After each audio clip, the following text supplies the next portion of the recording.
Ce matin, nous parlerons ensemble des 7 plongées de Naaman. Nous avons commencé dimanche passé. Et dimanche passé, nous avons parlé du négatif qui devait être développé pour devenir l'image. Certaines personnes se sont posé la question de savoir pourquoi nous disons qu'Adam n'est pas l'image de Dieu. Mais, bien aimé, il y a eu combien de personnes sur la terre qui ont dit: si vous avez vu cette image, c'est que vous m'avez vu. Il y a eu combien de personnes? Jésus pouvait dire aux gens: celui qui m'a vu a vu le Père, parce que je suis l'image du Père. Nous avons parlé du négatif de Dieu qui devait rentrer dans la chambre noire pour être développé. Nous avons parlé de la chambre noire, du fait que beaucoup de chrétiens sont passés par la chambre noire, mais que lorsque nous passons par la chambre noire, nous pensons que notre vie s'arrête là. Mais nous avons compris que là où nous sommes ne détermine pas là où nous allons. Là où je suis ne détermine pas là où je m'en vais. Ou mon arrêt ne détermine pas mon terminus. Je peux être un arrêt de bus, mais je ne suis pas forcément au terminus. Donc l'échec, les situations difficiles que tu peux avoir peuvent être un temps d'arrêt, mais ça ne détermine pas ta fin. Amen. Donc tu n'es pas la situation dans laquelle tu es. Tu peux stopper un instant, s'il te plaît. Tu n'es pas la situation dans laquelle tu es. Tu n'es pas ce qu'on t'a dit que tu es. Tu es peut-être passé dans la chambre noire. Mais je dis que la chambre noire, c'est simplement un lieu qu'on traverse. On ne demeure pas là-bas. C'est pourquoi le psalmiste David dit: quand je marche dans la vallée de l'ombre de la mort, je ne crains aucun mal. Parce qu'il sait qu'il ne va pas construire sa maison dans la vallée. Je bénis Dieu parce que tous ceux qui avaient construit leur maison dans la vallée, tous ceux qui avaient mis des lits dans la chambre noire, qui avaient commencé à installer des climatiseurs dans la chambre noire, parce qu'ils veulent demeurer là-bas, votre chambre noire est cassée au nom de Jésus. Dis amen fort. Ta destinée n'est pas la chambre noire. Ta destinée n'est pas ce qu'on t'a fait croire que tu es. Ça a été simplement un temps de passage, mais Dieu est en train de parfaire l'image. La promesse de Dieu sera réelle. Et nous avons dit que lorsque la photo rentre dans la chambre noire, le négatif rentre dans la chambre noire, on doit faire quoi? On doit laver le négatif. Donc nous avons expliqué pour dire que Adam était le négatif de l'image qui devait être lavé pour que la véritable image qui est Christ, le second Adam, puisse venir. Amen.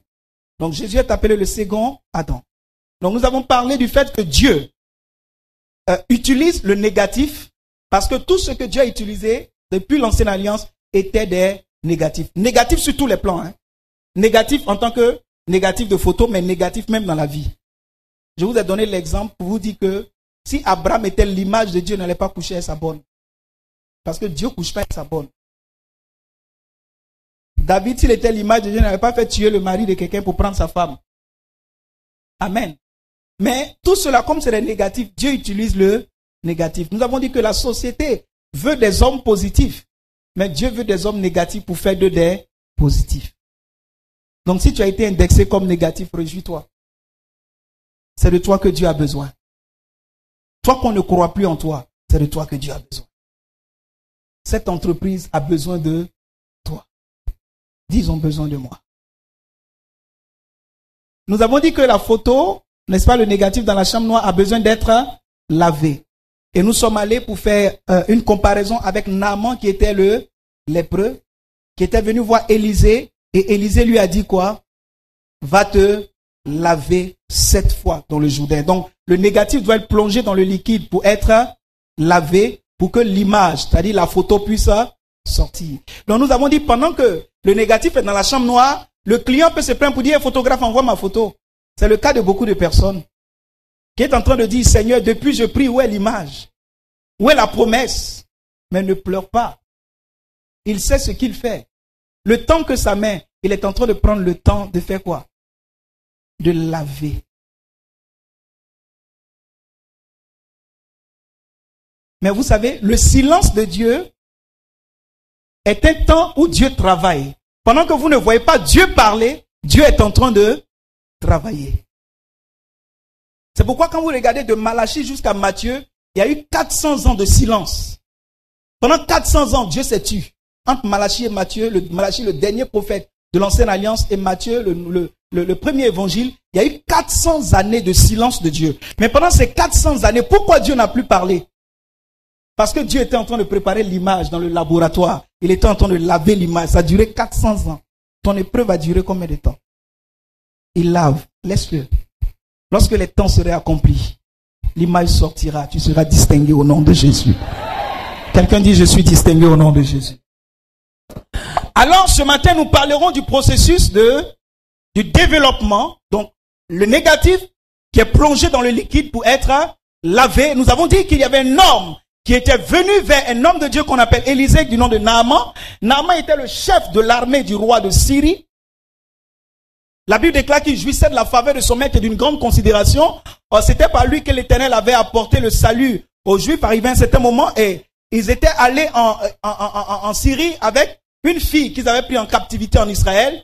Et c'est cette fille-là qui est la servante, je vous ai dit, ne négligez pas le canal par lequel Dieu peut passer pour vous bénir. C'est la bonne qui a été le canal de guérison de son maître. Même la servante, il faut la considérer. Ne négligez personne dans la vie. Donc la servante a dit à sa maîtresse, donc la femme de Naaman, si mon maître était auprès de mon Seigneur qui est en Israël, je sais que celui-là le guérirait de sa lèpre.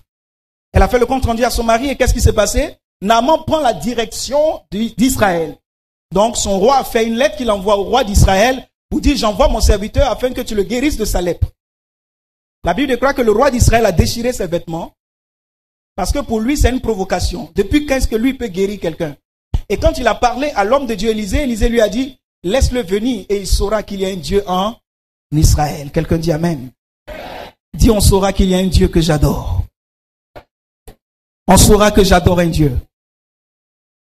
Naaman arrive avec tout son char, avec son armée parce que c'était un général. Imaginez, le général ici c'est qui là? Philippe Mangou. Donc le chef d'état-major qui se déplace et puis il vient avec vraiment une armée. Et puis il arrive, il voit l'homme de Dieu, il ne voit même pas l'homme de Dieu. L'homme de Dieu envoie son disciple et dit, allez dire à Naaman, j'ai pas le temps de sortir pour aller à sa rencontre. Mais il n'a qu'à aller tomber 7 fois dans le Jourdain, qu'il plonge 7 fois dans le Jourdain, et sa lèpre va disparaître, sa chair va devenir comme la chair d'un enfant. On envoie la commission à Naaman, va te laver 7 fois. Vous savez, quand j'ai lu ce verset, j'ai compris que dans le livre de Lévitique, quand le lépreux doit être purifié, on prend le sang d'un oiseau, on asperge le lépreux 7 fois. Vous comprenez ce que je dis? On tue un oiseau, on prend son sang, on asperge sur le lépreux 7 fois pour le purifier. Suivez bien mon introduction. Donc Naaman va regarder l'homme de Dieu va dire, va te laver 7 fois dans le Jourdain. Un général, chef d'état-major. Il dit c'est foutaise. Moi, un général, je me déplace avec mon armée, je viens. Et puis je ne peux pas rencontrer l'homme de Dieu, c'est un petit disciple qui vient me dire d'aller plonger. Chez moi, à la maison, il y a piscine. Si c'est pour tomber dans l'eau sortie, je peux tomber dans ma piscine à la maison sortie. Mais ça n'aura pas le même effet parce que ce n'est pas les mêmes onctions. Amen. Ça n'aura pas le même effet parce que pour toi, c'est une piscine, c'est vrai. Mais est-ce que c'est la voix de Dieu que tu as entendue? Donc Naaman va se plaindre, va refuser, va dire, mais chez moi, il y a le Labama, il y a le Parpar. Ces fleuves ne valent-ils pas mieux que le Jourdain qui est une eau sale? Qu'est-ce que je vais foutre dans le Jourdain? Moi, en général, devant mes gars de corps, devant les sergents, un général, il me déshabille et puis on va tache de lèvres sur mon corps. Et puis il doit plonger dans l'eau. Son serviteur lui dit, mais si tu avais demandé quelque chose de difficile, n'aurais-tu pas fait? Simplement, il te dit, va te laver 7 fois dans le Jourdain et tu refuses. Naaman alors laisse tomber son orgueil. Vous savez, l'orgueil est un grand obstacle à la bénédiction. La Bible dit l'orgueil précède la chute, mais l'humilité précède la gloire. Regardez, j'ouvre une parenthèse pour vous dire, la femme qui a été guérie de la perte de sang depuis 12 ans, elle a été guérie à cause aussi de l'humilité. Elle a dit, si on pouvait toucher le pan de sa robe, pour toucher la robe, le pan de la robe, il faut s'abaisser. C'est signe d'humilité. C'est parce que la femme s'est abaissée pour toucher la robe de Jésus qu'elle a été guérie. Elle s'est humiliée. Donc, à un moment, pour obtenir un certain nombre de choses, il faut accepter de descendre. Donc, laisser ton titre de côté et puis comprendre que devant Dieu, tu es zéro. Et quand devant Dieu, vous reconnaissez que vous êtes zéro, Jésus dit, le Père et moi, nous sommes un. Un vient se mettre à côté de zéro, ça fait combien? Tu deviens 10 sur 10. Alléluia. Donc, Naaman va accepter de s'humilier, d'obéir à la parole de l'homme de Dieu. Il va aller tomber dans le Jourdain une fois. Il sort. 2 fois, il plonge. Il sort, il ne voit rien. 3 fois, 4 fois, 5 fois, 6 fois. Mais écoutez, pendant que j'étais en train de préparer ce message, moi-même, c'est pendant que je préparais ce message pour vous, que j'ai découvert quelque chose. Que Naaman n'a pas été guéri la 7e fois, mais il a été guéri la 6e fois. J'ai découvert certaines choses en préparant le message, alors que j'ai toujours prêché que Naaman avait quoi? 7 fois il est tombé. Et 7 fois, la 7e fois il a été guéri. Mais déjà la 6e fois Dieu l'avait guéri. Mais bien aimé, il fallait qu'il persévère jusqu'au bout. Écoutez très bien ce que je vais vous expliquer. J'ai compris que dans la Bible, Dieu travaille toujours à partir des symboles, des signes, d'un certain nombre de choses. C'est pourquoi quand vous prenez votre Bible, vous allez voir que la Bible parle de faire le tour de la muraille de Jéricho combien de fois? 7 fois. Et la 7e fois, vous poussez un cri, les murs vont tomber. Je vous ai dit une fois que ce n'est pas les cris qui ont fait tomber le mur, mais c'est le silence.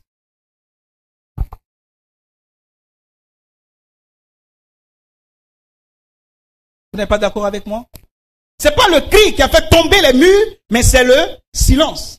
Si c'est le cri qui a fait tomber les murs, ils ont crié la quelle fois? 7e fois. Pendant les 6 fois, Dieu leur a dit quoi? Faites le tour en silence. C'est le silence qui a formé le cri. Tu comprends ce que je te dis? C'est le silence qui a formé le cri. C'est pourquoi je vais te dire, la Bible dit, si l'esprit de celui qui domine se lève contre toi, ne quitte pas ta place, garde le silence, car le silence prévient d'un grand nombre de péchés. Apprends à souffrir en silence. Ton silence est en train de former un cri. Le jour où le cri va sortir, les murailles vont s'écrouler au nom de Jésus. Quelqu'un peut dire amen pour que je progresse. Quelqu'un dit amen pour que je progresse. Donc, dans le cas des murailles de Jéricho, Dieu parle de 7 tours. Vous allez voir dans la vie de Samson, la Bible déclare dans le livre de Juges que Samson avait combien de tresses sur sa tête? 7 tresses sur la tête de Samson. Qui a pris le temps de tresser Samson? Oh, j'aime la parole. Qui a pris le temps de tresser Samson pour qu'il ait 7 tresses? Je vais vous parler de 7. Il y a eu 7 tresses sur la tête de Samson. Est-ce que c'est à son enfance que ses parents ont tressé Samson pour qu'il ait 7 tresses? La Bible nous parle dans l'Apocalypse, les 7 tresses de Samson. La Bible nous parle des 7 esprits de Dieu. La Bible nous parle de l'agneau qui a 7 cornes et 7 yeux. La Bible nous parle de Élisée qui a envoyé son disciple aller dire, va regarder 7 fois. Et la 7e fois, il a dit, je vois les nuages comme la paume de la main d'un homme. La Bible dit, 7 femmes, dans le livre d'Ésaïe 4, saisiront un seul homme pour lui dire, fais-nous porter ton nom, enlève notre honte. 7 femmes. Pourquoi Dieu met l'accent sur le 7? Pourquoi Dieu nous dit qu'il s'est reposé le 7e jour, il refuse de travailler? Bien aimé, j'ai compris que les 7 plongées de Naaman, les 7 tours de la muraille, les 7 tresses qui étaient sur la tête de Samson, ne pensez pas un instant que c'était la force de Samson était forcément ses cheveux physiques. Les 7 tresses de Samson étaient les 7 étapes de la vie de Samson. Les 7 plongées de Naaman étaient les 7 étapes pour recevoir la guérison de la lèpre. Les 7 tours de la muraille étaient les 7 étapes dans la vie des enfants d'Israël pour que les murailles s'écroulent. Bien aimé, pour voir l'image devenir parfaite, il faut que le négatif plonge 7 fois. Je veux que tu plonges 7 fois ce matin. Et Dieu a ouvert mon esprit pour que je découvre le mystère des 7 plongées dans les 7 dernières paroles de Jésus à la croix.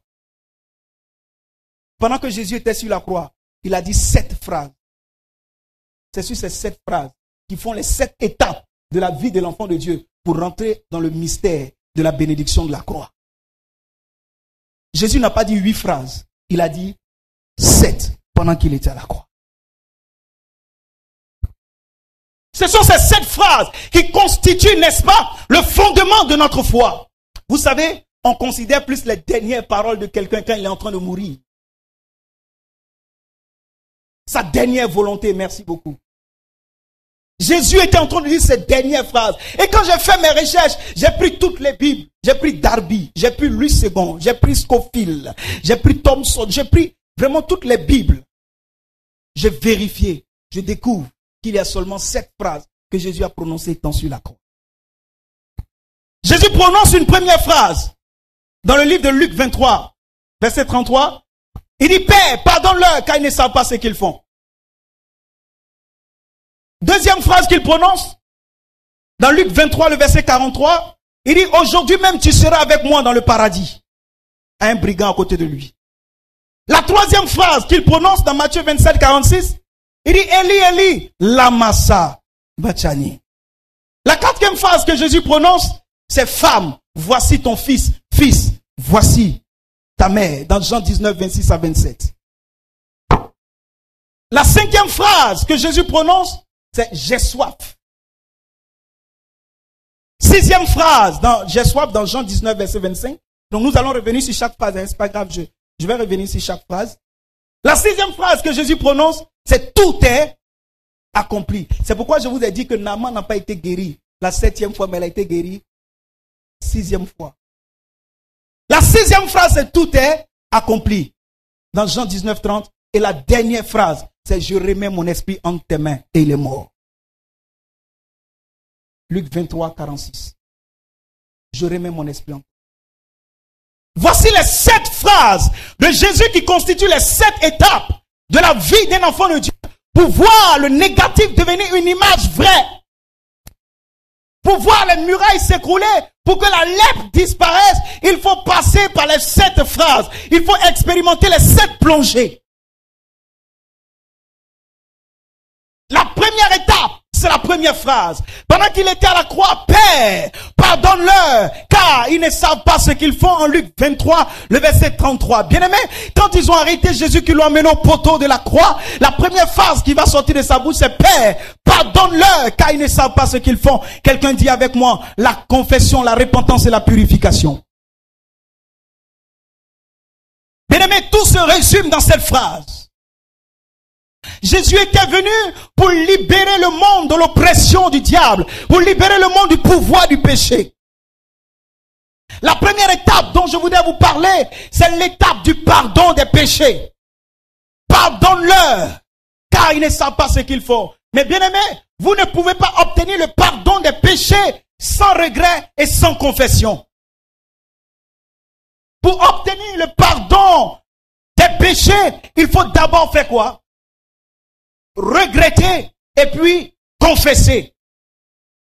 La première étape qu'il faut à chacun de nous, c'est le regret de sa vie ancienne, le regret de son état dans lequel on est, confesser, prendre la décision d'abandonner, alors nous obtenons le pardon des péchés. Alléluia. Si vous n'êtes pas passé par cette première étape, il est difficile pour vous d'expérimenter la gloire de Dieu. Parce que la Bible dit en Ésaïe 59, le verset 1, la main de Dieu n'est pas courte pour sauver. Dieu n'est pas manchot, ni son oreille dure pour entendre. Mais ce sont nos péchés qui mettent une séparation entre nous et Dieu. Bien-aimé, ce qui a fait que Dieu est venu dans le jardin, il disait, Adam, où es-tu? Il ne pouvait pas voir Adam sur le plan spirituel. Pourquoi? Parce qu'Adam s'était déconnecté de lui. Adam était tombé dans le péché. Et vous devez comprendre avec moi que le péché empêche Dieu de nous entendre. La Bible déclare que la prière du pécheur est une abomination aux yeux de Dieu. Pour expérimenter des choses nouvelles, pour vivre la gloire de Dieu dans notre vie, il faut que tes péchés te soient pardonnés. Mais pour que tes péchés te soient pardonnés, il ne s'agit pas simplement d'une simple confession, mais d'abord de regretter. Vous savez, c'est facile que beaucoup de chrétiens viennent dans la présence de Dieu qu'on dise, Seigneur, pardonne-moi parce que j'ai fait ce qui est mal à tes yeux, j'ai péché contre toi seul. Mais c'est devenu une récitation pour certains. Comme on peut le dire, pardonne nos offenses comme nous pardonnons à ceux qui nous ont offensés. Mais est-ce qu'on le regrette? Est-ce qu'on vit? Est-ce que après avoir offensé quelqu'un, tu regrettes? Est-ce qu'après avoir choqué Dieu, tu regrettes? Bien-aimés, si nous ne sommes pas passés par cette première étape, nous ne pouvons pas voir la gloire de Dieu dans notre vie. Et aujourd'hui, nous avons besoin de voir des personnes dont les péchés sont pardonnés. Vous savez, si votre péché n'est pas pardonné, il est impossible que vous puissiez influencer le diable. Vous savez pourquoi? Parce que quand le diable va te regarder, il va voir en toi, quoi en toi? Le péché. Jésus a dit, le prince des ténèbres arrive, mais il n'a rien à moi. Bien-aimés, c'est vrai que nous sommes dans une chair corruptible. Nous ne pouvons pas revêtir l'incorruptibilité maintenant. Mais nous avons le pouvoir. Quand Paul était en train de dire dans Romains 7, misérable que je suis, qui me délivrera de ce corps de mort. Il dit, quand je vais faire le bien, le mal est attaché à moi et je fais le mal que je ne veux pas. Mais il continue pour dire, gloire soit rendue à Dieu, qui ne me donne pas d'être esclave de la chair. Mais il dit, la loi de l'esprit de vie en Jésus-Christ m'a affranchi de la loi du péché qui est dans mes membres. Nous avons en nous la loi de l'esprit de vie qui nous permet de remporter la victoire sur tout ce qui est influence du péché. Bien-aimés, heureux ceux qui ont lavé leur robe dans le sang de l'agneau. Heureux ceux dont leur péché est pardonné. Heureux celui dont l'iniquité est ôtée. Vous lirez cela dans le psaume 32. N'est-ce pas? Psaume 32, il est écrit ceci.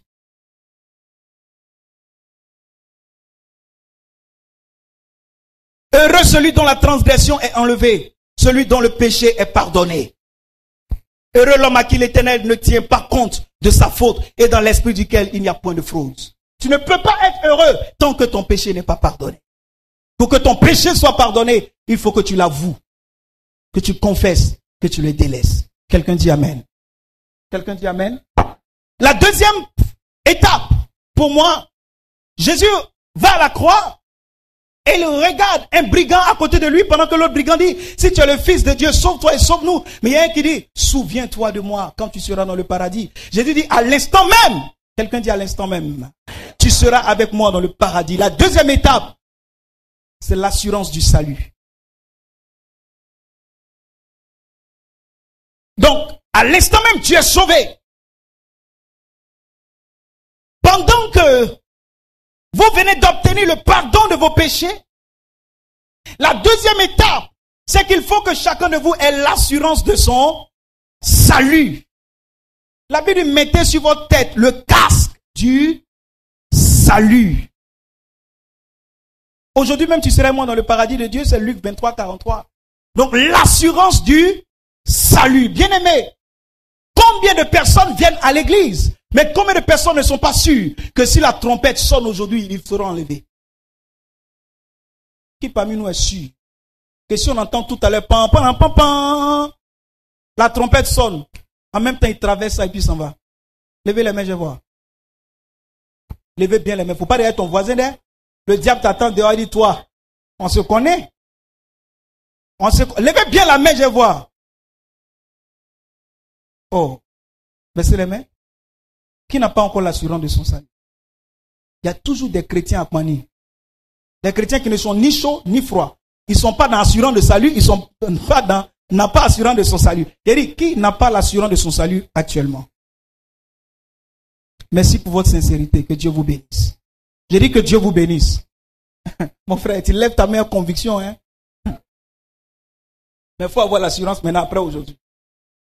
Il faut que nous ayons l'assurance de notre salut. La Bible déclare que l'Esprit de Dieu rend témoignage à notre esprit que nous sommes enfants de Dieu. Il y a combien de personnes ici à qui l'Esprit de Dieu rend témoignage à leur esprit qui sont enfants de Dieu? Vous savez, pour que l'Esprit de Dieu ne parle plus à quelqu'un, c'est que la personne est tombée dans la dimension de la conscience morte.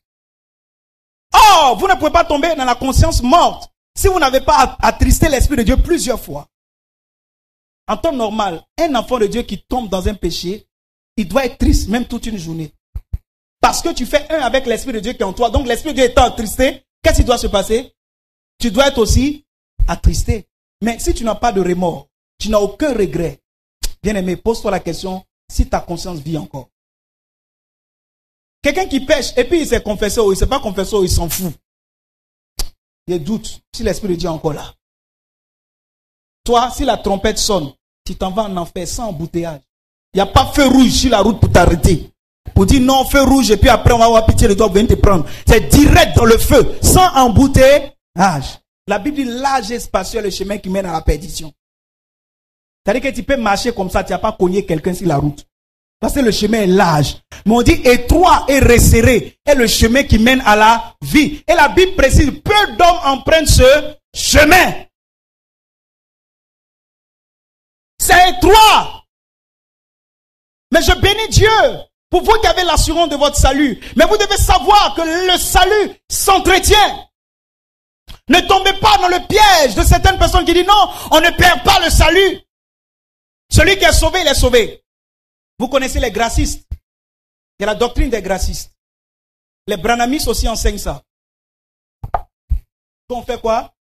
On ne perd pas le salut. Ils prennent Romains 8, verset 1, qui dit, il n'y a donc maintenant aucune condamnation pour ceux qui sont en Jésus. C'est pourquoi j'aime la version Darby.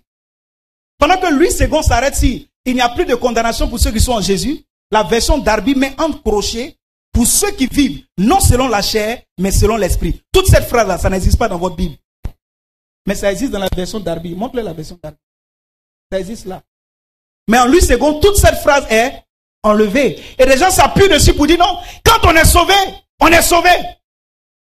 Parce que vous savez comment ils expliquent ça? Jésus a dit, celui qui croit en moi a la vie éternelle.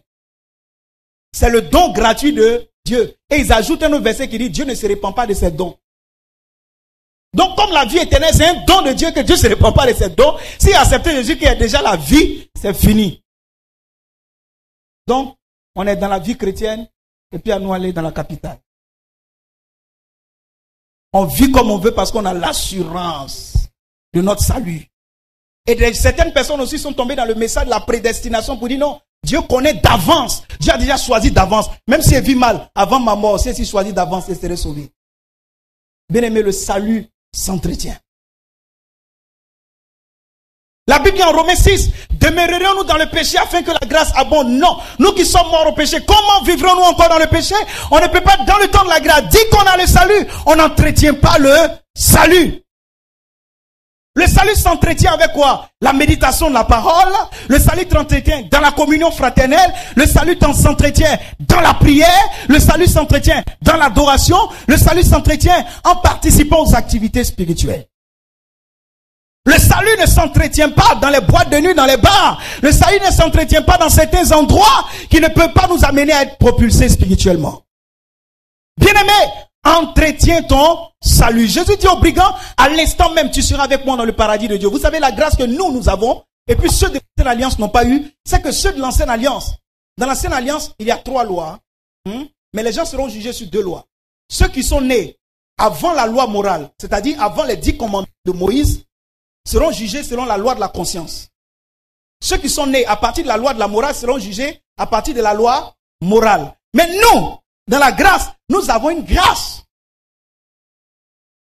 Mais cette grâce-là, pour nous-mêmes, est encore plus compliquée. Parce que eux, on dit, si vous transgressez, vous obéissez à 9, vous transgressez une seule loi, vous êtes coupable de tout. Mais aujourd'hui, nous, la grâce que nous avons, c'est que le Seigneur dit, nous sommes sauvés par grâce. Ce n'est point par les œuvres afin que personne ne se glorifie. Ça ne veut pas dire qu'il faut aller vivre dans le péché. Mais ça veut dire, s'il t'est arrivé de tomber dans le péché, il faut pouvoir te relever et puis vivre une vie conforme à la parole de Dieu. Alléluia. Alléluia. Donc il faut entretenir, n'est-ce pas, ce salut que Dieu t'a donné par cela. Donc quand vous passez par l'étape du pardon des péchés, la confession, vous arrivez au niveau où le Saint-Esprit prend le contrôle de votre vie. Il est en vous, il produit la conviction, n'est-ce pas, de l'assurance du salut. La troisième phrase que Jésus va dire, et Dieu va vous propulser. Là maintenant je vais rentrer dans le développement de mon message. La troisième phrase que Jésus va dire, c'est quoi? Mon Dieu, pourquoi m'as-tu abandonné? Bien aimé, comment vous pouvez vous imaginer? Apparemment, ça doit être, c'est contradictoire à ce que je suis en train de vous dire. Je vous ai dit que si vous abandonnez le péché, vous avez l'assurance de votre salut, Je vous ai dit au début que le péché met un blocage entre Dieu et vous, que c'est le péché qui empêche Dieu de nous écouter. Comment encore, au troisième niveau, on a abandonné le péché, on est au troisième niveau, et puis Dieu va nous abandonner. Est-ce que c'est possible? Est-ce que quelqu'un me suit? Si tu me suis, dis Amen pour que je progresse. Donc, quelqu'un qui abandonne le péché et quitte le monde, il se donne à Jésus, il a l'assurance de son salut, c'est-à-dire, c'est un chrétien né de nouveau, transformé par le renouvellement de l'intelligence. Il sait discerner ce qui est bon de ce qui est mauvais. Il marche, il parle en langue, il chante en langue, il danse en langue, tout ce qu'il veut. Il prophétise, il chasse les démons. Il manifeste la puissance de Dieu quand il arrive dans son village. Tous les sorciers se prosternent. Et au troisième niveau, troisième étape, on dit, mon Dieu, pourquoi m'as-tu abandonné? Ce même chrétien, quand il arrive dans sa chambre, il sent que quelque chose ne va pas. Qu'est-ce qui se passe? Où est le problème? Troisième étape. Bien aimé, ces étapes dont je suis en train de vous parler sont des passages obligatoires. Même si vous êtes né de nouveau, même si Dieu vous a sanctifié, même si vous êtes mis à part, même si vous êtes chrétien né de nouveau, vous avez l'assurance de votre salut, vous devez connaître l'abandon de Dieu. Mais écoute-moi, ce qui est extraordinaire, dans l'abandon de Dieu, Dieu va peut-être t'abandonner, mais il ne permettra jamais qu'on voit ta nudité. Je vais vous sortir le mystère. Vous savez pourquoi? Quand Jésus est mort à la croix, la Bible déclare qu'il y a eu les ténèbres sur la terre. Parce qu'ils ont mis Jésus en petit caleçon. Or, on ne voit pas la nudité d'un oint de l'Éternel. Il fallait qu'il fasse noir pour ne pas qu'on le voie nu. Quelqu'un n'a pas compris ce mystère. Quelqu'un n'a pas compris ce mystère. Sinon, tu allais acclamer très fort. Pendant que Dieu l'a abandonné à la croix, Dieu s'est arrangé pour que le temps s'obscurcisse. La Bible dit, il y eut des ténèbres sur la face de la terre. Pourquoi? Parce que Jésus était nu. Le noir est venu pour couvrir la nudité de Jésus. On ne voit jamais la nudité d'un oint.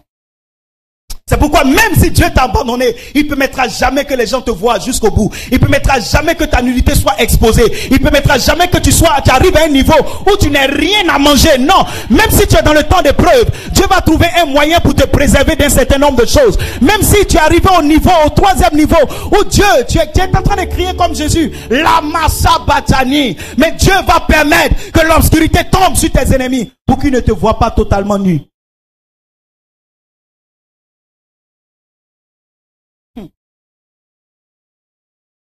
Dieu s'arrange pour ne pas qu'on voit la nudité d'un de ses enfants.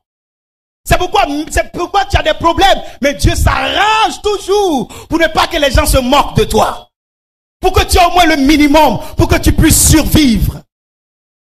C'est pour ne pas qu'on voit ta nudité qu'il le fait. Mais bien aimé, la massa batani, c'est le troisième temps, la troisième étape, la troisième plongée. Laisse Dieu te baptiser. Quand on dit plonger, ça veut dire quoi? Plonger. Baptiser veut dire immerger. Donc quand on dit Naaman a plongé, ça veut dire tout son être était dans l'eau. Donc quand tu as plongé, ça veut dire que tu as plongé dans les problèmes. On ne te voit même pas. Quand on te regarde, ces problèmes, on voit. Parce que tu as plongé dedans. Tu es plongé et tu cries dans ta chambre. Eli, Eli, lama sabachthani. Éternel, n'as-tu pas dit au pasteur que je vais voir ta gloire? Éternel, ne m'as-tu pas fait la promesse que tu vas me donner des enfants? Ne m'as-tu pas fait la promesse que tu vas me donner du travail? Que tu vas m'élever, tu vas me guérir? Où es-tu, lama sabachthani? Où es-tu, Seigneur? Oh, bien-aimé, Jésus n'était pas la première personne à prononcer cette phrase. Le psalmiste David l'a prononcé dans le psaume 22, où il a dit, mon Dieu, pourquoi m'as-tu abandonné? Dans la vie de tout homme de Dieu, on arrive un temps où Dieu nous abandonne. Dieu nous abandonne. Il arrive un temps, c'est pourquoi Jésus était dans le jardin de Gethsémani. Qu'est-ce que Jésus a dit? Il a dit, j'étais tous les jours avec vous. Quand ils sont venus l'arrêter, vous n'avez pas pu mettre la main sur moi dans le temple. Mais cette heure-ci est votre heure et l'heure de la puissance des ténèbres où Dieu m'a abandonné et m'a livré à vous. Faites de moi ce que vous voulez. Il y a un temps où Dieu te laisse. Il y a un temps où Satan va dire à Dieu, laisse-moi le malmener, tu verras qu'il va te renier. Job. Satan t'as dit adieu, mais c'est parce que tu as ta main sur lui qu'il te craint. C'est parce que tu l'as béni. Laisse-moi toucher un peu à ses biens. Satan vient, il prend sa richesse, il prend ses brebis, il prend ses chameaux, il prend ses moutons, il tue ses enfants, il le frappe d'ulcères malins au point que Job se grattait avec des tessons de bouteilles. Bien-aimé, mais dans toutes ces choses, Job savait que c'était un temps spécial où Dieu l'avait abandonné pour que le diable puisse se réjouir pour un temps. Job a dit, l'Éternel a donné et l'Éternel a repris. Que le nom de l'Éternel soit béni. Même dans mes difficultés, que son nom soit béni. Dans ta situation difficile, que son nom soit béni. Même si tu n'as rien à manger aujourd'hui, bénis son nom. Même si tu ne travailles pas, bénis son nom. Même si c'est dur, bénis son nom. Tu es dans la dimension où Dieu t'a abandonné, bénis son nom. C'est une troisième étape. C'est une troisième étape. C'est une troisième étape. Dieu ne t'a pas abandonné pour que le diable puisse se réjouir à toujours. C'est pourquoi il dit, il y a un temps pour pleurer, mais il y a un temps pour rire. La massa batani. Je suis en train de parler au cœur de certaines personnes ici ce matin. Des gens qui sont à ce troisième temps, ma soeur, ne pleure pas. Des gens qui sont à ce troisième temps et qui pensent que c'est terminé, c'est fini, bien-aimé. Moi, gloire soit rendue à Dieu parce que Dieu m'a fait la grâce. J'ai dépassé ce troisième temps. J'ai trop souffert, j'ai trop payé le prix. J'ai porté la croix. Peut-être que toi, tu n'es pas encore arrivé là. La dernière fois, je vous disais que j'ai 19 ans de conversion. Depuis 19 ans, je suis dans l'affaire de Dieu. 19 ans. Mais Dieu m'a fait vivre des choses terribles. Dieu m'a fait vivre des situations de galère. Où je dormis en bas de voiture, en bas de table au marché. Où j'ai dormi sur les bancs d'une église pendant 2 ans. Où j'avais une seule chaussure, un seul pantalon marron. Ça m'a marqué la couleur. Où chaque nuit, pour laver mon pantalon, j'étais obligé d'attacher un paille. C'était le troisième temps pour moi, bien-aimé. C'était là où Dieu m'avait abandonné. Où pendant ce temps, tu dis, reçois l'onction. Des gens tombent sous la puissance de Dieu. Pendant ce temps, j'enlève ma veste. Il dit, recevez l'onction. Personne ne pouvait s'approcher de moi. Tu me touches, tu tombes. Si je m'assois quelque part, tu t'assois là, tu tombes sous l'onction. Je manifestais la puissance de Dieu. Mais Dieu m'avait abandonné. Je pouvais être une source de bénédiction pour des gens, mais moi-même, je ne vivais pas la bénédiction. Tu as aidé des gens qui sont élevés, mais toi, tu es encore derrière. Il y a un temps pour chaque chose. Ton temps arrive.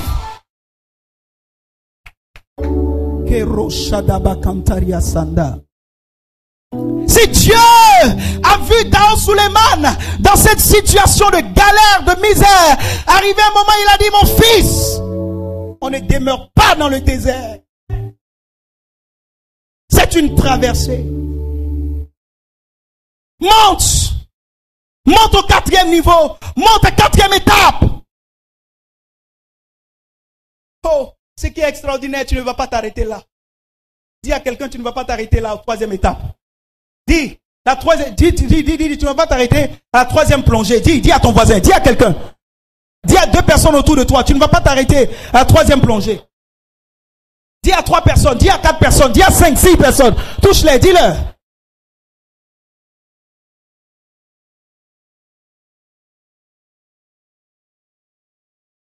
Tu ne vas pas t'arrêter là. Oh, tu ne vas pas t'arrêter là. C'est-à-dire, tu ne vas pas plonger pour la 3e fois et puis rester dans l'eau. Oh, on ne reste pas dans l'eau. Tant que tu n'es pas encore arrivé à 7, tu ne resteras pas dans l'eau. L'eau ne va pas t'emporter. C'est pourquoi l'Éternel pouvait dire, tu traverseras les eaux, mais elles ne te submergeront pas. Tu traverseras le feu, mais les flammes ne te consumeront pas. L'Éternel n'a pas dit, tu éviteras les eaux. Il dit, tu traverseras. Que tu le veuilles ou non, tu traverseras. Il n'a pas dit tu éviteras le feu. Il dit tu traverseras, mais ne vont pas te consumer. Tu traverseras, mais j'enverrai les ténèbres pour qu'on ne voit pas ta nudité. Est-ce que quelqu'un est en train de me comprendre? Dans Éphésiens 6, il dit prenez toutes les armes de Dieu, verset 12, afin de pouvoir résister dans le mauvais jour. Il n'a pas dit afin de pouvoir éviter le mauvais jour. On n'évite pas, on ne contourne pas le mauvais jour. On résiste dans le mauvais jour. C'est une obligation que le mauvais jour vienne. C'est un temps où Dieu t'abandonne exprès. Il fait semblant. Mais en réalité, il t'a pas véritablement abandonné. Il fait semblant de dormir. Il est dans la barque. Il fait semblant de dormir. Comme s'il les a abandonnés. Les disciples crient, où es-tu? Pourquoi tu nous as abandonnés? Pourquoi tu nous as abandonnés? Il se tourne vers lui, le réveille, il dit, non, calmez-vous. C'était pas un abandon. Je voulais manifester ma gloire. Tempête, silence. Le silence de Dieu dans ta vie, c'est pour que les problèmes se multiplient. Afin que quand il se réveille, les gens disent, quel est ton miracle? Quel est ton marabout? Comment en un rien de temps ta situation a été réglée? C'est tout simplement parce que ton Jésus s'est réveillé. Et je prophétise qu'il se réveillera. Lève-toi et dis, mon Jésus s'est réveillé. Dis, mon Jésus s'est réveillé. Au nom de Jésus. Dis, ne te réjouis pas. Oh, j'aime ce verset en Michée 7, le verset 7 qui dit, pour moi, je regarderai vers l'Éternel. Je mettrai mon espérance dans le Dieu de mon salut. Mon Dieu m'exaucera. Au verset 8, il dit, ne te réjouis pas, mon sujet, mon ennemi. Car si je suis tombé, je me relèverai. Si je suis assis dans les ténèbres, l'Éternel sera ma lumière. Ne te réjouis pas, mon sujet, mon ennemi. Car si je suis tombé, je ne resterai pas couché. Tu te lèveras. Prophétiquement, tiens-toi sur tes pieds et dis, je me lève ce matin. Lorsque Dieu vous amène à quitter ce temps, asseyez-vous, il vous propulse dans le 4e temps, où il dit, femme, voici ton fils, fils, voici ta mère. Je vais simplifier cela pour vous dire que quand vous quittez ce temps, Dieu vous amène à comprendre un certain nombre de choses. Vous savez, arrivé à ce niveau précis, Jésus regarde sa mère, il a sa mère quoi? Femme. Ça ne veut pas dire que Jésus a banalisé Marie. Non. Mais Jésus ne voyait plus en Marie sa mère. Mais il voyait en Marie. Il a pris Marie comme étant le point de contact. Pour vous dire que l'église n'est pas née à la crèche. Mais l'église est née à la croix. Si vous comprenez? L'épouse de Christ n'est pas née quand Jésus est né. Mais l'épouse de Christ est née à la croix. Quand Jésus est mort. Donc en appelant sa mère femme, il ne voyait pas sa mère. Mais il voyait qui? L'église en tant que femme, épouse. Donc en disant, femme, voici ton fils. Fils, voici ta mère. Jésus était en train de donner, n'est-ce pas, le pouvoir à l'église de dominer le monde. Et je veux t'amener à comprendre quelque chose en simplifiant pour te dire ceci. Jésus était arrivé à un niveau où il donne quelque chose à Marie et il prend Marie, il donne à Jean qui était le disciple qu'il aimait le plus. Ce matin, prophétiquement, lève ta main droite. Quand vous quittez le niveau où vous arrivez à l'Amasa Batani, vous dépassez. L'Éternel regarde comme ça. Et puis il dit, maison, voici ton propriétaire. Propriétaire, voici ta maison.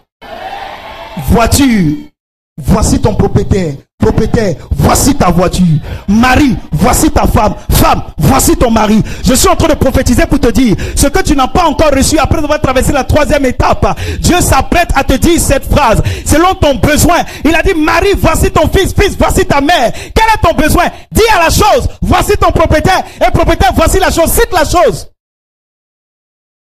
Ouvre la bouche et cite la chose.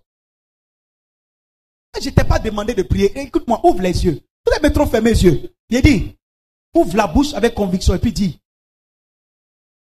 Si tu veux lundi, tu arrives. Tu veux une promotion, tu veux un nouveau bureau.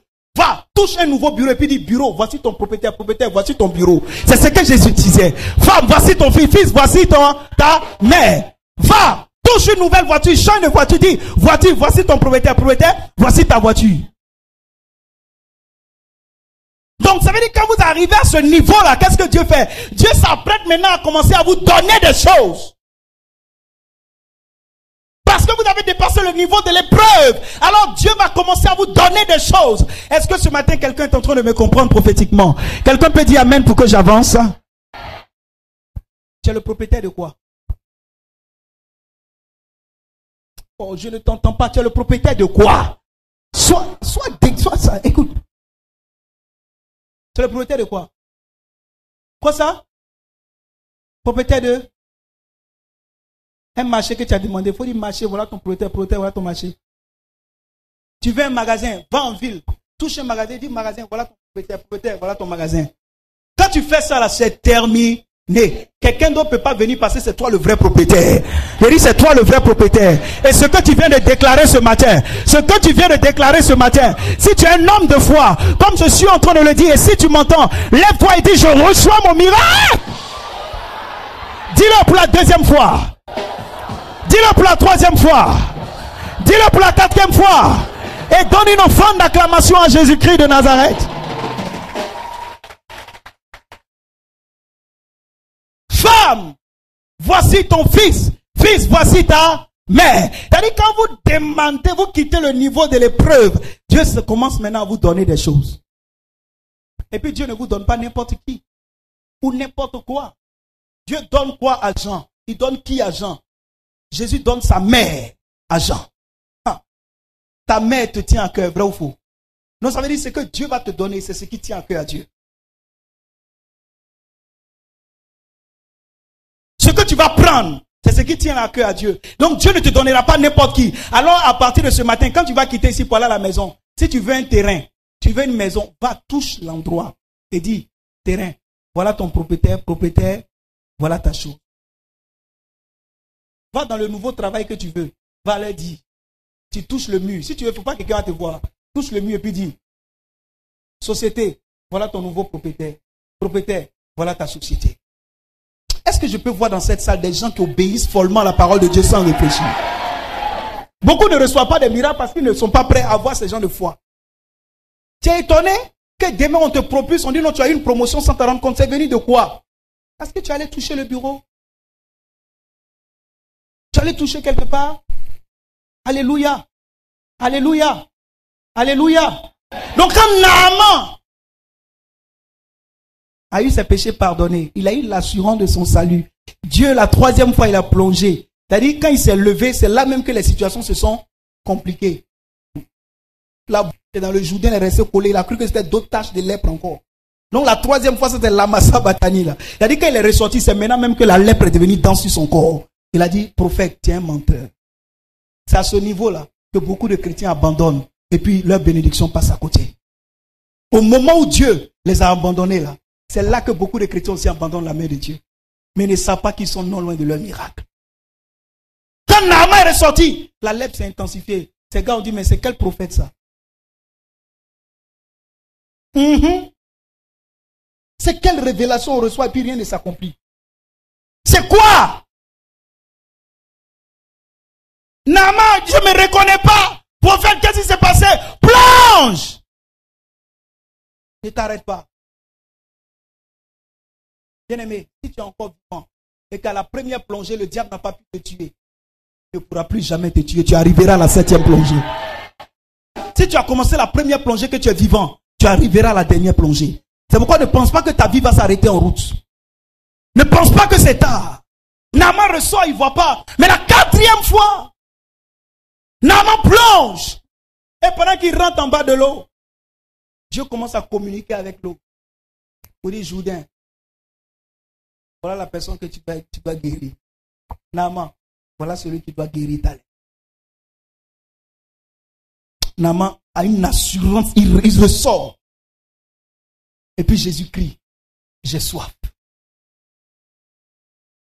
Donc pendant que Naaman sort et que Dieu communique avec la chose qui doit être la source de son miracle, Jésus crie, j'ai soif.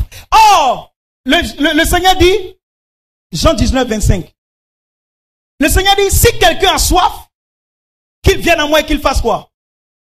Qu'il vienne à moi et qu'il boive. Laissez-moi vous dire une chose. Quand vous quittez le niveau de l'épreuve, vous arrivez au niveau maintenant où Dieu est en train de parler aux éléments dont vous avez besoin. Il est en train de faire une connexion. C'est-à-dire, Dieu fait une présentation. Papa, lève-toi. Papa, voici ton pasteur. Pasteur, voilà ton fidèle. Je fais quoi? La présentation. Maintenant que je vous ai présenté, qu'est-ce qui va se passer? Vous pouvez maintenant faire connaissance après. J'ai fait simplement la présentation. Donc, qu'est-ce qui se passe? Dieu vous présente à votre miracle et il fait la connaissance, il demande au miracle, est-ce que le miracle t'a bien regardé? Voici désormais la personne qui va te conduire. Voici désormais la personne qui va te posséder. J'ai compris. Et la Bible dit, dès cet instant, Jean l'a pris chez lui. La Bible dit, Jean a pris chez lui. Et maintenant, qu'est-ce qui se passe? Tu découvres que ton fidèle est assis. Levez-vous. Tu découvres que je vous ai présenté, mais ton fidèle est assis financièrement. Découvre que c'est un ministre des Finances et de l'économie. Et puis, qu'est-ce qui se passe? Tu as un besoin. Tu veux construire une église. Tu as soif de voir un temple qui sort de terre. Donc, ça dit que tu ne dors pas. Pourquoi? Parce que tu as soif de quoi? De voir l'église, de construire l'église. Alors, je l'attrape. Oui. Et puis c'est quoi? Je les ôte. Je les ôte à donner. Je prie pour lui, il reçoit, il me donne. Je prie, il reçoit encore, il me donne. Et puis l'église évolue. On peut acclamer très fort le Seigneur. On peut acclamer très fort le Seigneur. Est-ce que tu peux acclamer très fort le Seigneur? Bien-aimé, vous savez, quand vous avez soif de quelque chose, vous ne dormez pas pour la chose. C'est-à-dire, tant qu'on ne vous a pas, quand vous avez soif, tant que vous ne buvez pas l'eau, qu'est-ce qui se passe? Vous avez toujours soif. Il faut que ta soif soit étanchée. Donc Jésus dit quoi? J'ai soif. Donc arrivé à ce niveau-là, Dieu lui-même s'arrange. C'est là que la Bible dit, c'est Dieu qui crée en nous le vouloir et le faire. Ça veut dire que Dieu s'arrange pour que tu aspires à des choses. Dieu s'arrange pour que tu n'aies plus soif des petites choses. Si tu avais soif des choses, mais Dieu dit non, ta soif n'est pas à ce niveau. Aie soif des grandes choses. Est-ce que quelqu'un a vraiment soif ce matin? Est-ce que quelqu'un a soif ce matin? Donc quand vous arrivez à ce stade, vous constatez que dans votre marche avec Dieu, vous avez soif des choses extraordinaires. C'est-à-dire vous voulez quitter les choses minimes avec Dieu. Vous voulez quitter le naturel pour rentrer dans le surnaturel. Vous ne comprenez pas ce qui se passe, mais arrivé au 5e niveau, à la 5e étape, vous n'êtes plus satisfait. Vous quittez le l'étape de la satisfaction. Vous quittez le niveau de quoi? Du contentement. Vous ne vous contentez plus de ce que vous avez. Vous n'êtes plus satisfait de ce que vous avez. Mais c'est pas normal que mon compte bancaire se limite encore à 5 millions. C'est-à-dire, il y a une soif d'avancer. Il y a quelque chose qui se passe à ce 5e niveau. Quand cette soif commence à venir, bien aimé, je suis en train de te dire, ne t'arrête pas, parce que la 6e phrase qui va sortir, c'est tout est accompli. Est-ce que tu peux acclamer Dieu pour ce que je suis en train de te dire ce matin? Donc, je veux t'amener à quitter le niveau du contentement. Arrivé à ce 5e niveau, ne te contente plus de ce que tu as. Refuse le contentement. Refuse la situation dans laquelle tu es. Non, pasteur, si je mange, que je dors, ça me suffit. Mais si tu manges, que tu dors, ça te suffit. Comment nous on fait pour vivre? Si tu n'as pas trop l'argent pour payer une grosse dîme. Donc toi, tu manges, tu vis. Tu dors, tu vis, c'est l'essentiel. Mais je veux t'amener à être propulsé. À avoir soif d'autres choses. Parce que pour bâtir l'église climatisée dont on parle tous les jours. Église climatisée, on a dit dans les moquetés. Donc église climatisée, marbrée là. Il faut quitter le contentement. Si tu te contentes de ton salaire de 150 000 ou de 200 000, toi-même ça ne te suffit pas avant. C'est à cause de ça que tu ne payes pas dîme dedans. Ouais, ça ne te suffit pas avant. Et tu dis non, Dieu m'a béni, 200 000 t'a béni. Tu n'as pas soif. Tu touches 500 000 par mois, Dieu t'a béni. Tu n'as pas soif. Dis je refuse. Tu touches 1 million, Dieu t'a béni. Refuse.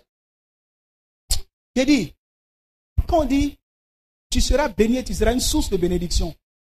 Tu ne peux pas être une source de bénédiction. C'est-à-dire, quand on met de l'eau dans un verre, tant que le verre n'est pas rempli et qu'on continue de mettre l'eau, l'eau ne peut pas couler. Donc on dit, tu deviens une source de bénédiction là. C'est quand on a versé, quand le verre est rempli. Maintenant, ce qui coule là, c'est ça qui a tombé sur les autres. Mais tant que toi-même n'es pas rempli, tu es sûr que tu peux nous soutenir. C'est pourquoi Dieu crée la soif pour que tu boives, tu boives, tu boives, tu boives. Tu arrives à un niveau où toi-même tu sens que tu ne peux plus boire, mais l'eau continue de venir. Et puis maintenant, ceux qui sont autour de toi sont arrosés. Ta famille est arrosée. Ton village est arrosé. L'église est arrosée. Mais il faut qu'on voit dans l'église des gens qu'on sent qu'on a versé l'eau jusqu'à l'eau la coule sur nous. Mais le problème aussi, c'est que l'eau ne peut pas couler, sinon vous savez pourquoi? Parce que les chrétiens ont fait l'inverse. La Bible dit l'huile coule sur la tête et ça descend sur le vêtement. Mais aujourd'hui, quand vous rentrez dans l'église, l'huile commence au pied pour monter. C'est-à-dire les chrétiens sont plus bénis que les pasteurs, c'est anti-biblique. L'huile ne doit jamais commencer en bas pour monter. L'huile commence sur la tête et puis ça descend sur vous. Mais si vous avez des choses que nous on n'a pas, c'est que l'huile commence à monter en bas. C'est vous qui allez faire monter l'huile.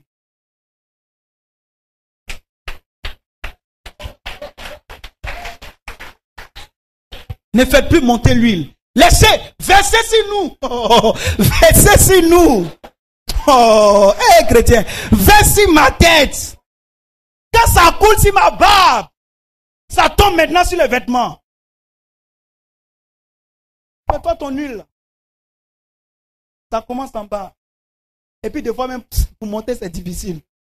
Ça monte tellement lentement qu'avant d'arriver ici, bien aimé, c'est anti-scripturel. Laissez l'huile couler sur la tête. Versez l'huile sur notre tête pour que vous puissiez bénéficier. Quelqu'un dit Amen. Quelqu'un dit Amen. Est-ce que quelqu'un au niveau où il sent que sa soif est devenue grande? Levez la main. Ceux qui sentent qu'ils ont une autre soif. Une soif. Écoutez, moi j'ai soif de vivre autre chose avec Dieu. Écoutez, je suis fatigué de vivre le sensationnel simplement avec Dieu. J'ai soif de vivre le surnaturel. J'ai soif de voir Dieu prier comme ça et puis chaque matin, je l'embrasse. J'ai soif de voir chaque matin Dieu et puis je dis bonjour papa. Je dis bonjour Jésus grand frère. Bien-aimé, écoute, quitte le niveau. Est-ce soif des grandes choses? Depuis que tu es chrétien, est-ce que tu as déjà vécu le surnaturel? Tu as déjà vécu le surnaturel?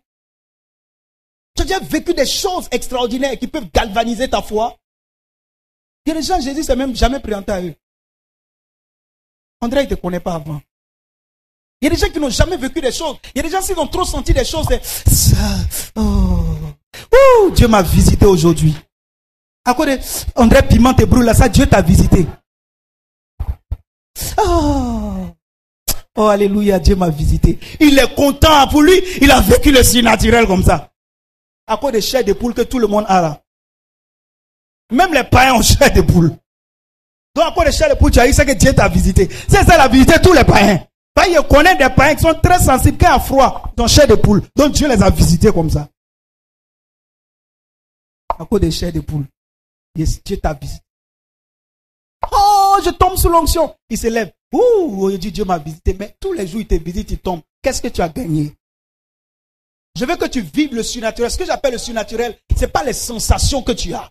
Ce que j'appelle le surnaturel, c'est l'effet que les sensations ont dans ta vie. Quand tu finis de tomber, ce qui arrive après, c'est de ça que je suis en train de parler. Quand Paul est tombé de son cheval et qu'il s'est levé, il n'était plus Saul de Tarse, il est devenu Paul prédicateur. Je parle de quelqu'un qui a vécu le surnaturel. C'est quelqu'un qui vit de témoignage en témoignage. C'est quelqu'un dont la vie chrétienne est devenue pratique avec lui. C'est-à-dire quand il parle de Dieu, il sait de quoi il parle. Quelqu'un qui peut rendre témoignage pour dire non, j'étais pauvre, Dieu m'a rendu riche. J'étais malade, il m'a guéri. J'avais tel problème, il m'a sorti. Est-ce que tu as un témoignage pour convertir quelqu'un? Si tu n'as pas ce témoignage, dis à Dieu, j'ai soif.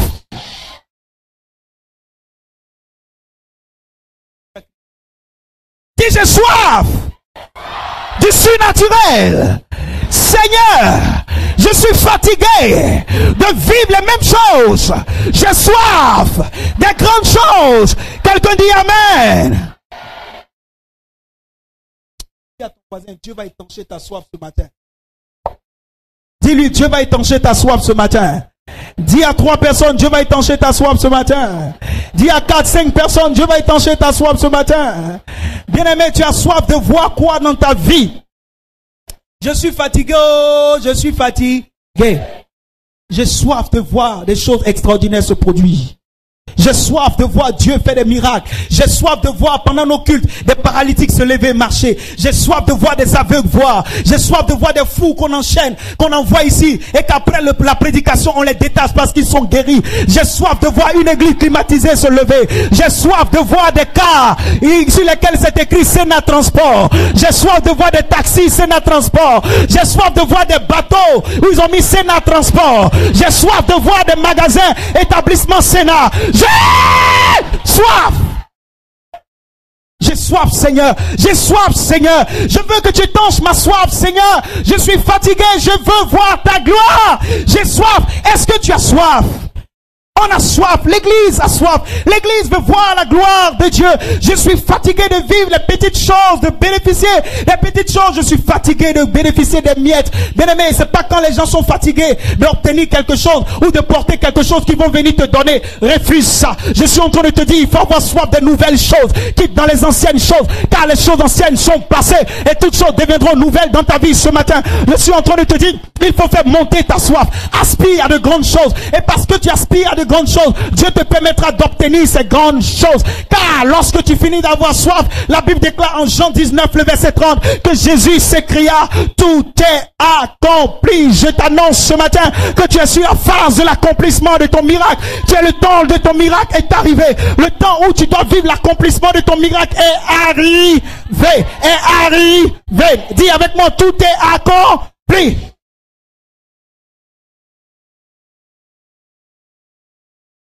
Est-ce que quelqu'un croit que tout est accompli pour lui?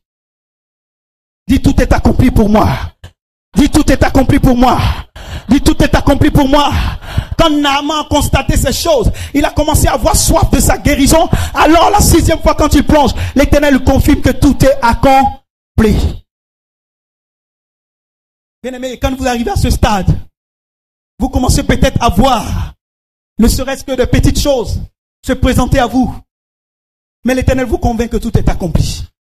Ce matin, écoute prophétiquement ce que je suis en train de te dire et reçois-le prophétiquement en levant la main droite. Confesse 3 fois que tout est accompli.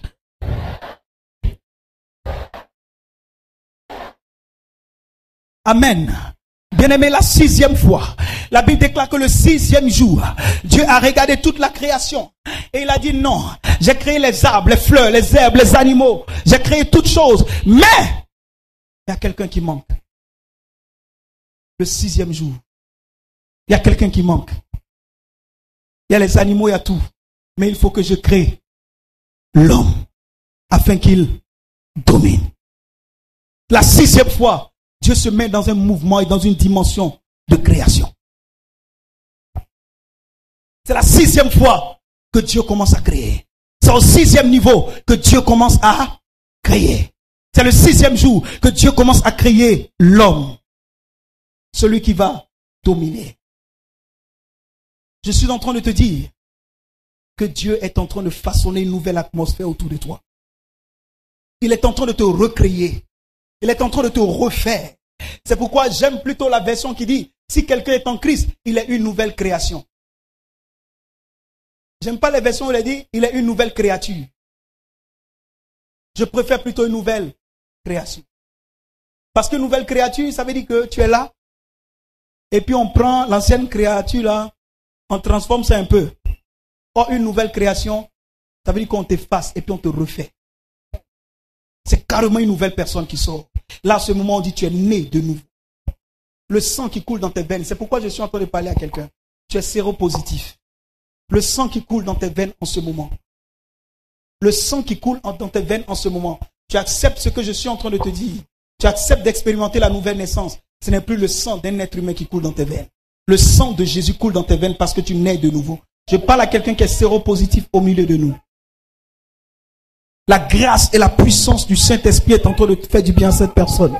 Le Saint-Esprit est en train de guérir cette personne pendant que je parle. Le Saint-Esprit est en train de purifier ton sang. Le Saint-Esprit est en train de purifier ton sang parce que tu nais de nouveau. C'est un nouveau sang qui coule dans tes veines. C'est un nouveau sang qui coule dans tes veines. Dieu te recrée. Et pendant que Dieu recrée cette personne, Dieu est en train de recréer d'autres personnes. Dieu est en train de recréer des gens. Dieu est en train de recréer des gens. Je voudrais que tu balances les deux mains et que tu dises merci Seigneur parce que tu me refais. Dis merci Seigneur parce que tu me refais. Dis merci Seigneur parce que tu me refais. Bien-aimé, arrivé à ce stade de 6e étape où tout est accompli, qu'est-ce que le Seigneur vous demande? De confesser. Arrivé en 6e étape, confessez chaque jour dans votre vie que tout est accompli. Que vous avez achevé, n'est-ce pas, que votre temps d'épreuve a pris fin. Confessez chaque jour. Levez-vous au matin, levez-vous le soir. Confessez chaque jour que tout est accompli. Dieu qui n'est pas un homme pour mentir, concrétisera sa parole.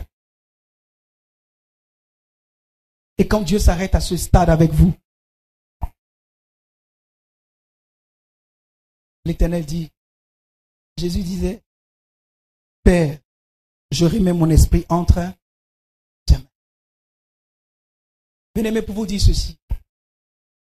Si vous avez traversé toutes ces étapes, vous avez accepté de quitter le monde, vos péchés vous sont pardonnés, vous êtes nés de nouveau, transformés par le renouvellement de l'intelligence, vous avez l'assurance de votre salut, vous avez connu le temps d'épreuve où Dieu vous abandonne et que Dieu fait la présentation entre vous et le miracle qui vous attend. Vous avez soif maintenant des grandes choses et l'Éternel déclare que tout est accompli. La dernière chose que l'Éternel vous demande, c'est de remettre votre esprit entre ses mains. Bien-aimés, laissez-moi vous dire pourquoi vous devez remettre votre esprit entre les mains de Dieu. C'est la seule manière de sécuriser votre bénédiction. Remettre son esprit entre les mains de Dieu. Parce que lorsque Dieu commence à vous donner, vous arrivez au 6e niveau où Dieu vous donne, il crée une nouvelle atmosphère. Vous devez faire quoi? Vous devez sécuriser cette bénédiction en remettant votre esprit à Dieu. Et je le répète toujours pour dire, si quelqu'un est en Christ, sa vie est cachée en Dieu. Ta vie est cachée en Christ et Christ est caché en Dieu. Donc, aucun sorcier, aucun marabout, aucun mystique ne peut t'avoir. Pour t'avoir, il doit d'abord détruire Dieu, Christ, avant de te voir. Ce qui est impossible. Parce que ton esprit est entre les mains de Dieu. Or, le problème aujourd'hui, c'est que la plupart des chrétiens, après avoir obtenu beaucoup de bénédictions, donnent leur corps et leur âme à Dieu, mais pas leur esprit. Beaucoup de personnes ont donné leur corps à Dieu. Beaucoup de personnes ont donné leur âme à Dieu, mais pas leur esprit. Vous savez, l'esprit de l'homme, c'est ce qui retourne à Dieu. Vous comprenez? Normalement, quand quelqu'un meurt, on ne doit pas dire il a rendu l'âme. On dit il a rendu l'esprit. Parce qu'il rend l'esprit à celui qui lui a donné l'esprit. L'âme va dans le séjour des morts. L'esprit retourne à Dieu. Le corps va à la poussière. Le corps devient poussière, l'âme va dans le séjour des morts et l'esprit retourne à Dieu après la mort. Les trois, chacun a sa route. Ton corps là, que tu entretiens, tu prends le temps d'embellir là, c'est la terre. Tu prends ton temps pour embellir. Tu prends ton temps, ça y est, tu peux mettre 5 heures de temps devant le maquillage, devant le miroir. Tu viens en retard à cause de ton corps. Tu n'as pas fini de te maquiller. Tu n'as pas fini de t'embellir. Mais combien de temps tu mets pour entretenir ton esprit? Combien de personnes ont remis leur esprit entre les mains de Dieu? Entretiennent leur esprit. L'esprit qui a besoin de se nourrir et grandir par la parole de Dieu, par la prière. Combien de personnes nourrissent l'esprit, entretiennent l'esprit par leur consécration avec Dieu? Il y a combien de chrétiens aujourd'hui qui ne prennent pas plus de temps pour la chair que pour l'esprit? Combien de temps ne mettons-nous pas, bien-aimés, à nous occuper de ce qui ne nous est pas profitable que de nous occuper à ce qui est profitable? Bien-aimés, à partir d'aujourd'hui, aspirez aux choses les meilleures. Aspirez aux choses d'en haut. Affectionnez-vous aux choses d'en haut. Si vous remarquez bien par rapport à tout ce que je vous ai dit, depuis le commencement de toutes choses, Dieu commence par quoi? Par la purification. Car la Bible dit le premier jour, Dieu a séparé la lumière d'avec les ténèbres. Le premier jour, il faut que tes péchés soient pardonnés. Dieu sépare la lumière d'avec les ténèbres. Le premier jour de la création. Et à la fin, Dieu voudrait que ce matin, chacun de nous donne son esprit à Dieu pour que ta bénédiction soit sécurisée. Car il y a beaucoup de personnes qui ont obtenu des grâces, mais que le diable a réussi à leur arracher. Beaucoup de personnes ont reçu des faveurs que Satan a réussi à leur arracher. Mais tant que ta vie restera cachée en Christ, tant que tu vas demeurer attaché à Dieu, tant que tu vas entretenir ton esprit par des hymnes, des cantiques spirituels, par la méditation de la parole de Dieu, par la prière, la communion fraternelle, bien-aimé, le diable n'aura pas accès à ta destinée et à ta vie. Alors je prophétise ce matin que l'Éternel t'amène à obéir à ces 7 étapes afin que le négatif devienne effectivement l'image vraie. Afin que tu sois lavé dans l'eau pure du Saint-Esprit pour que ta vie ne soit plus jamais la même. Quelqu'un peut dire Amen. Est-ce que quelqu'un peut acclamer très fort le Seigneur?